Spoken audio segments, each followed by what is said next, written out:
Chers frères et sœurs, ce n'est pas une nouveauté, nous savions que Jésus priait.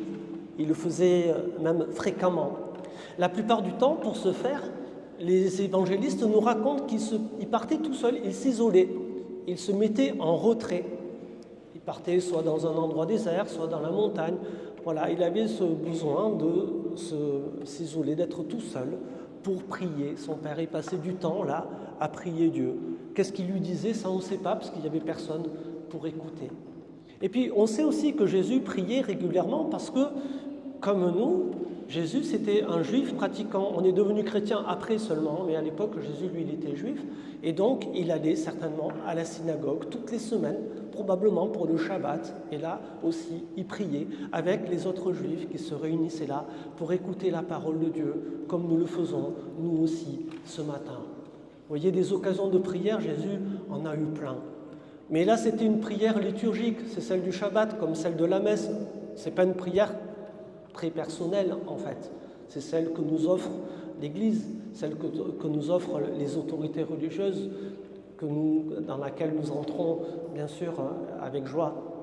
Et puis, on sait, il y a un autre moment où il y a les disciples de Jésus qui vont venir le voir et ils ont bien vu que Jésus priait et ils aimeraient faire comme lui. Et ils vont lui dire, Seigneur, tu veux bien nous apprendre à prier? Et Jésus va leur donner cette magnifique prière que nous dirons nous aussi tout à l'heure, la prière du Notre Père. Elle est merveilleuse cette prière, il y a tout là-dedans. Il y a tout. Et si on discute avec des musulmans ou avec des juifs, c'est une prière qui est vraiment universelle parce que ce qu'on dit là, eux aussi peuvent le dire avec leurs mots à eux. Bien sûr, en adaptant peut-être certaines formules. Mais tout ce qu'il y a là, tout le contenu du Notre Père, il est vraiment universel, frères et sœurs. C'est important peut-être d'en être conscient de cela.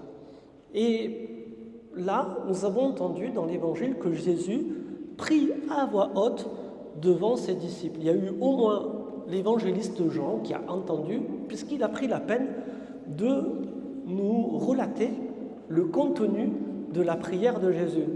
C'est intéressant, pour une fois, Jésus ne s'isole pas pour prier, c'est pas la prière à la synagogue, c'est pas le Notre Père qui donne à ses disciples, c'est sa propre prière qu'il adresse à Dieu son Père.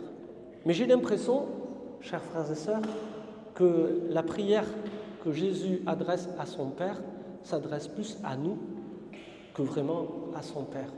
Quand on écoute le contenu, Père, je prie pour ceux que tu m'as donnés, et tous ceux qui, suite à eux, croiront en ta parole. C'est là où ça nous concerne. C'est nous aujourd'hui qui en croyons à la parole de tous ceux qui nous ont précédés. Que tous soient un.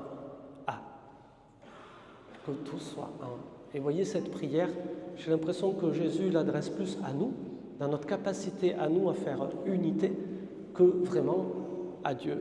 Parce que le Seigneur ne nous forcera pas à être unis. On le sait bien. Si on regarde bien toute l'histoire du christianisme, du début jusqu'à aujourd'hui, on n'a vraiment pas cherché à être un. On a plutôt cherché à se diviser, à se faire la guerre quelquefois, à se persécuter, à se martyriser aussi entre chrétiens, sans aide extérieure. Vous voyez, l'unité là, des chrétiens, elle a été plutôt en crise si on regarde toute l'histoire de l'Église et du christianisme. Mais grâce à Dieu, suite à la Deuxième Guerre mondiale et la Première aussi, qui ont été un choc, on se dit non, ça c'est pas possible, on ne peut pas faire ça quand on est chrétien, on ne peut pas se tuer comme ça à grande échelle, c'est impensable. Et ça va faire enfin réagir les gens qui vont inventer ce qu'on appelle l'œcuménisme. Vous savez, cette recherche de l'unité. Et chers frères et sœurs, j'aimerais qu'on rende grâce à Dieu parce que nous avons la chance, là, maintenant, d'être dans un temps béni où nous sommes plus dans la recherche de l'unité qu'à rechercher, à imposer notre vérité aux autres. On est plus dans le dialogue, dans l'écoute mutuelle que chercher à imposer notre point de vue. Et pour cela, nous pouvons vraiment rendre grâce à Dieu. C'est ça qu'on appelle l'œcuménisme, cette recherche de tous les points communs que nous avons et de les considérer comme plus importants que tout ce qui nous divise encore. Parce qu'il y a encore des choses qui nous divisent. Et l'œcuménisme, vous savez, ça a été inventé à peu près après la Deuxième Guerre mondiale. Donc vous voyez à peu près quelle époque. Et nous, les catholiques, il a fallu qu'on attende le Concile Vatican II, 62-65, moi j'étais pas encore né pour ma part, pour qu'on se décide enfin à rentrer dans cette dynamique, l'unité. C'est un long chemin, et il reste encore beaucoup à parcourir. Et nous pouvons demander au Seigneur qu'il nous aide à garder cette unité, parce que quand on parle d'unité, bien sûr on peut entendre l'unité au sens de tous ceux qui sont chrétiens, vous voyez, au niveau mondial, mais cette unité on peut en parler, la considérer aussi dans des volumes plus petits, à l'échelle d'un pays, à l'échelle d'une ville, à l'échelle d'une communauté chrétienne, comme celle que nous formons ce matin. Comment percevons-nous cette prière de Jésus qui prie pour que nous soyons un ce matin? Comment la recevons-nous, cette prière? Est-ce que nous l'acceptons, cette unité entre nous? Voilà. Il y a une deuxième chose que je voulais dire, c'est que Jésus va monter auprès de son Père, et la seule chose qu'il nous demande, vous allez voir, c'est pas si facile que ça, c'est « attendez et vous recevrez ». Il essaye de nous préparer à attendre l'Esprit Saint, le don de Dieu. Et pour cela, eh bien, le Seigneur nous appelle à adopter la même attitude que lui, à prier nous aussi, à nous poser, un peu comme nous faisons ce matin, là, à nous poser tranquillement, à attendre. Alors ça va durer 10 jours, hein. Pas simple, hein. Attendre 10 jours, c'est long. Vous avez la patience, vous? Moi j'ai du mal, je ne sais pas vous, mais moi j'ai du mal. 10 jours, c'est long. Et attendre quoi? On ne sait même pas quoi. Attendez et vous recevrez. Vous voyez, dans l'époque que nous vivons, c'est pas facile d'accueillir ce que Jésus nous demande là. Parce que nous aurions plutôt tendance, non pas à attendre, hein, il faut tout de suite, maintenant, c'est un petit peu la consommation qui nous pousse à ça, quoi, hein. Je peux acheter, alors j'achète, allons-y, et puis voilà, on y va. Et puis on a plutôt tendance à prendre qu'à recevoir, finalement. Et vous voyez, le Seigneur, lui, nous demande bien d'attendre et de recevoir.